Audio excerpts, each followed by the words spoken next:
So there are actually a number of ethical problems that we identified with this scenario, and even some crossover between ethical and legal. Reviewing the issue, we felt that there were three main ethical issues within scenario number 2, and we're going to talk about them now.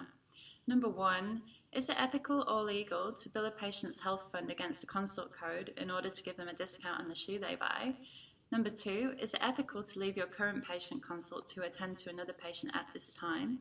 And number 3, is there a legal or ethical conflict in interest receiving monetary incentive as a health professional for the more shoes that you sell, and does this shape our treatment? So these are the facts of the scenario.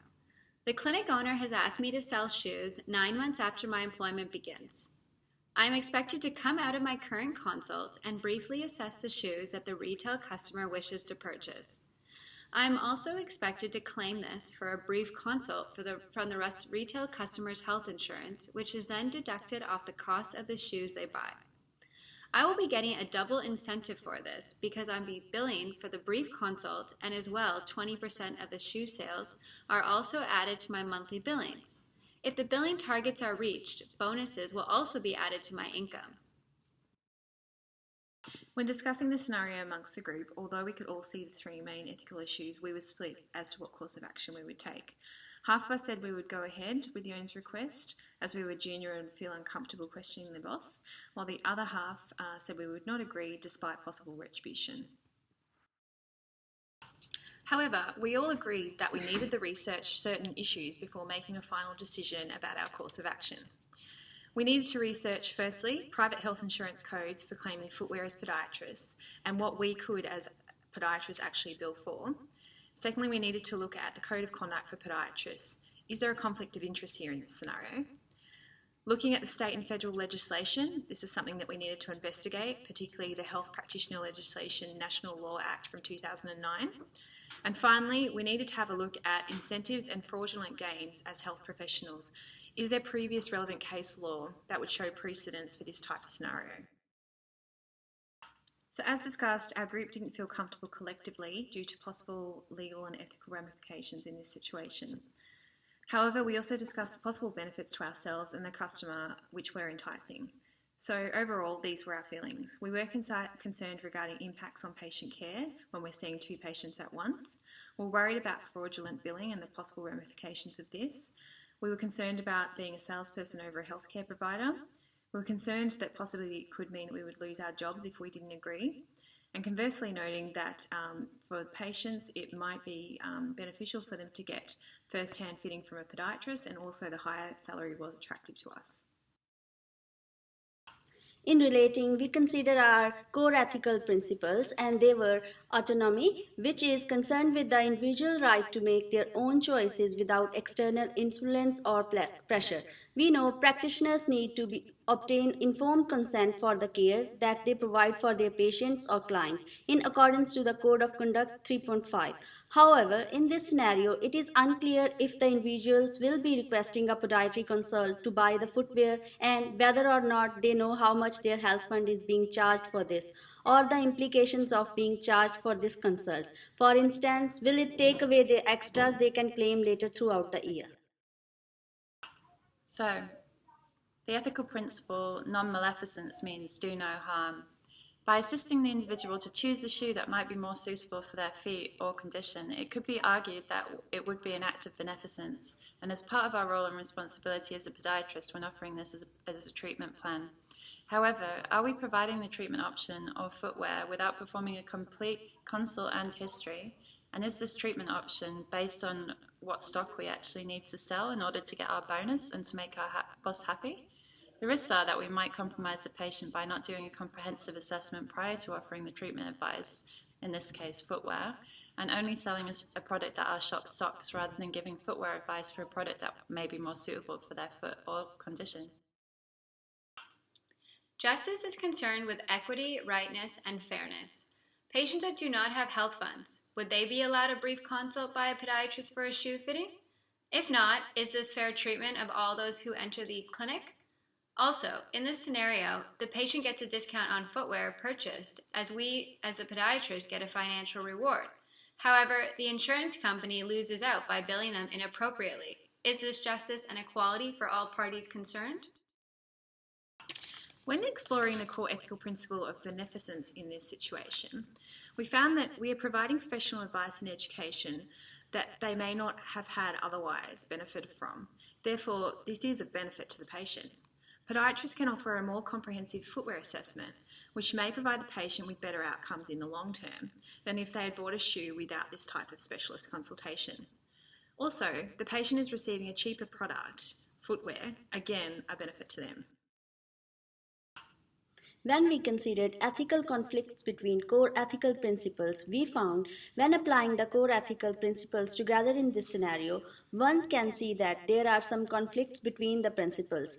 Whilst giving the patient shoes at a discount would fulfill the principle of beneficence, it would not be fair to all parties involved.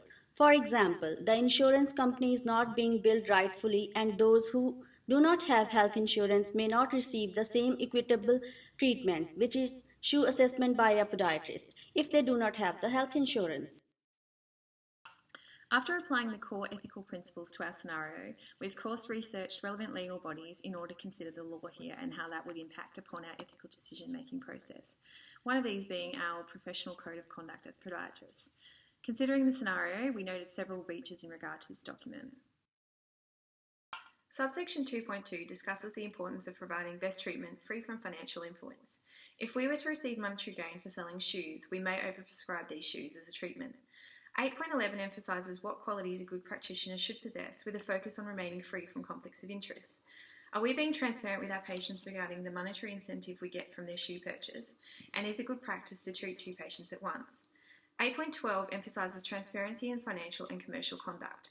Are we being transparent with our patients regarding their billing as a podiatry consult in order to provide a shoe discount?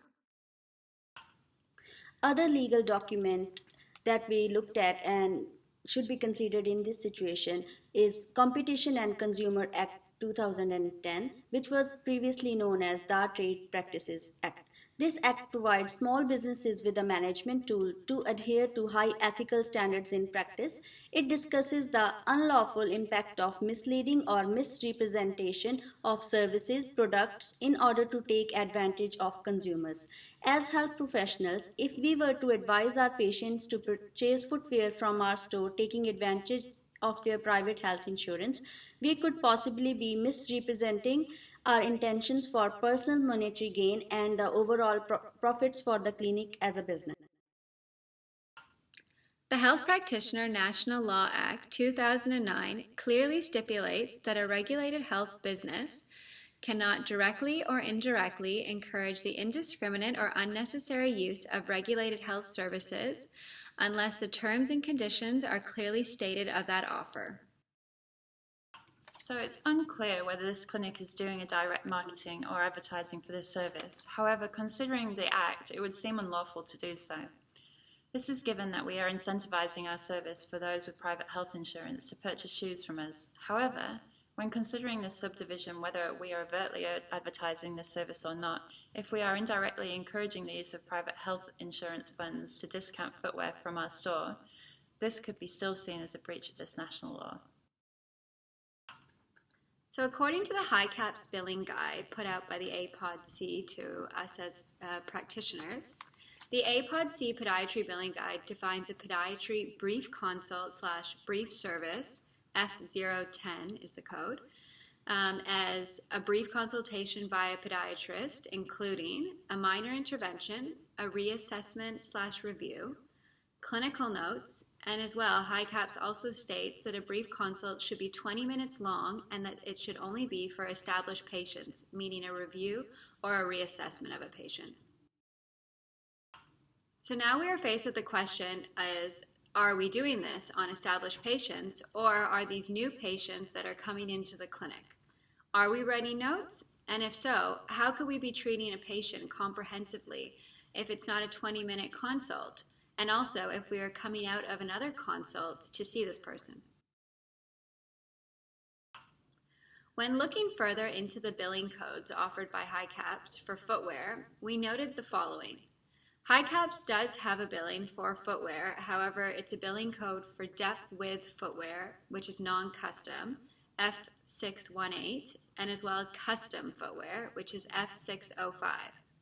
If we charge health funds to discount retail non-custom, non-depth width footwear, which item numbers are we claiming against when we're discounting these shoes? Is it a brief consult?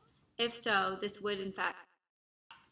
As we were progressing through our research, we found that there is limited evidence available that discusses similar issues surrounding fraudulent billing within the podiatry healthcare setting. The article by Flynn highlights that abuse of private health insurance claims and the many forms that it takes within the healthcare setting.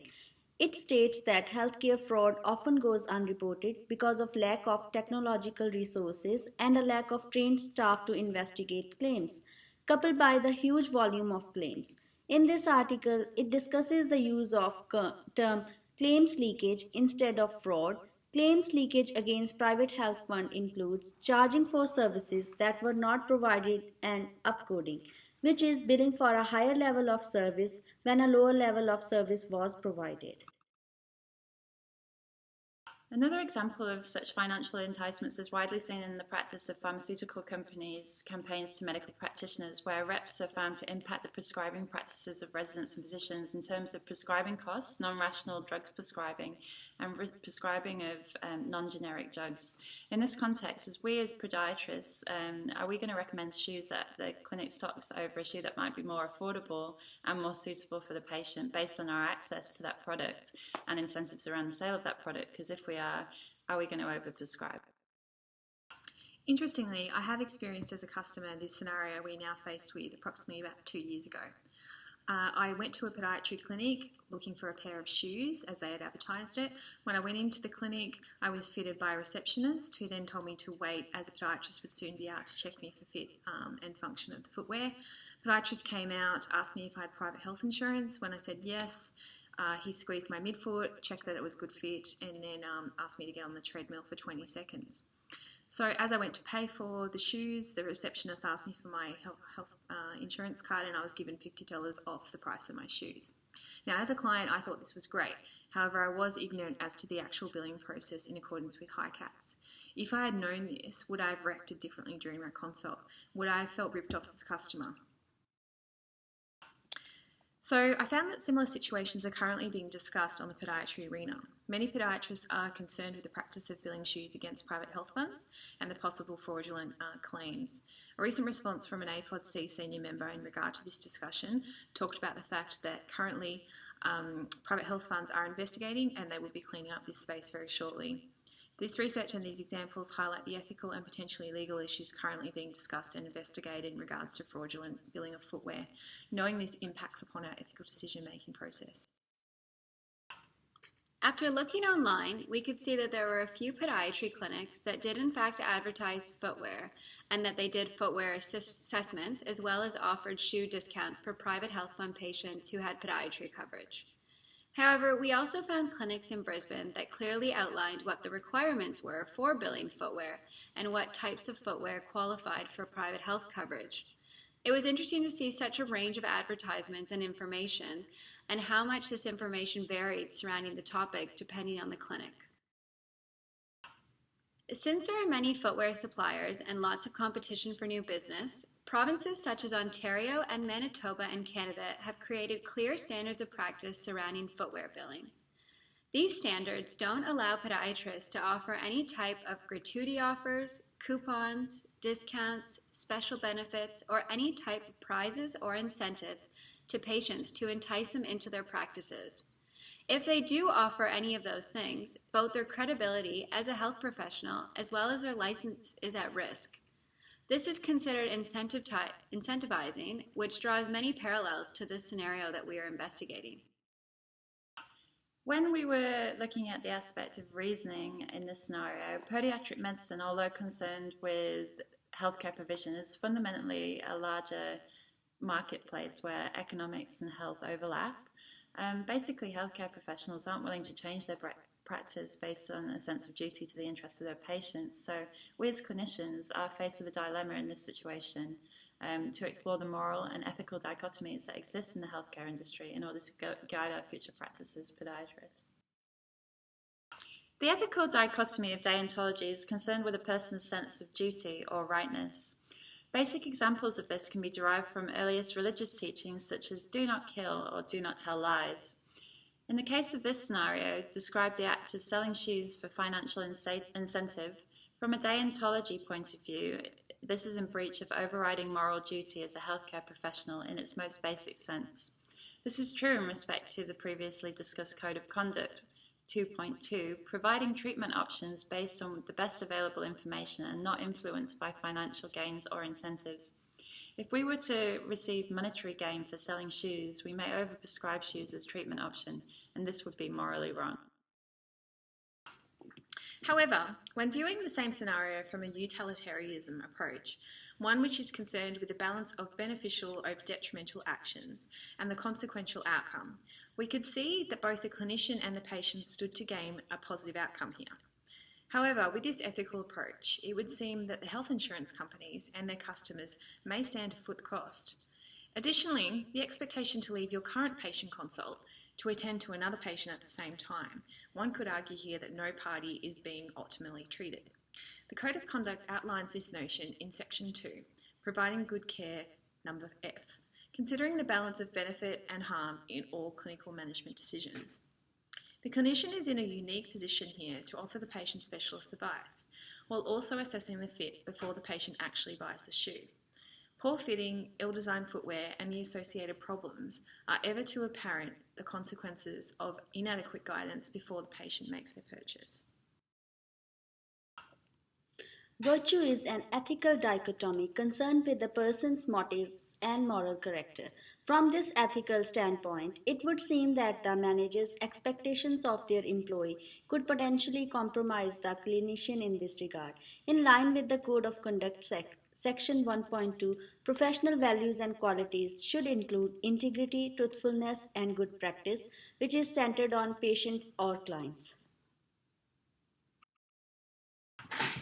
Currently, in Australia, there may not be any clear rules or specific guidelines set about the sale of shoes within this context, unlike in other countries, as discussed previously, such as Canada. However, under this ethical dichotomy, collectively, our sense of honesty, transparency, and our overall moral character would be jeopardized. There is an underlying motive to sell more shoes in order to gain a personal financial benefit. From a virtuous standpoint, this would be wrong, considering our motive for selling shoes as a treatment option should be to provide optimal treatment outcomes, which will be in line with our Code of Conduct. So when reconstructing this scenario, we had a look at various ways of moving forward and where would we go from here.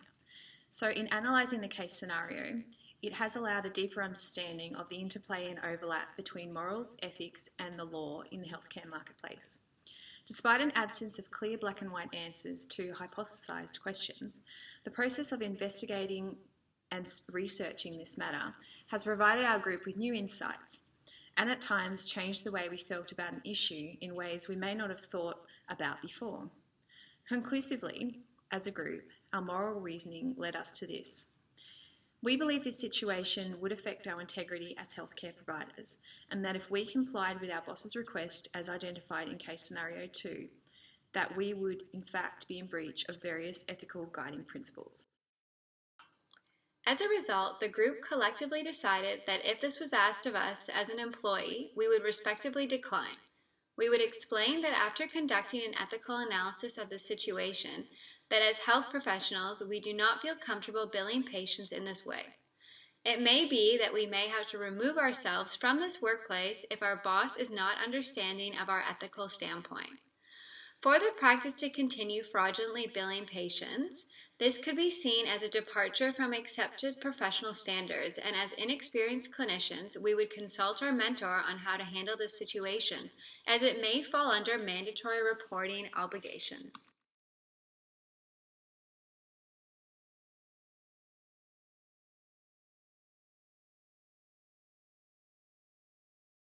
So moving forward, we should look at our practice for the future that's involved by cleaning up grey areas in our profession by being involved with processes of change through APOD-C and other regulatory bodies in order to continuously improve our profession. We should also engage in regular reflective practice talking to other people, getting a mentor outside of our current workplace so we can run things by them, and just making full use of what's out there on blogs, best available literature, and learning from past mistakes.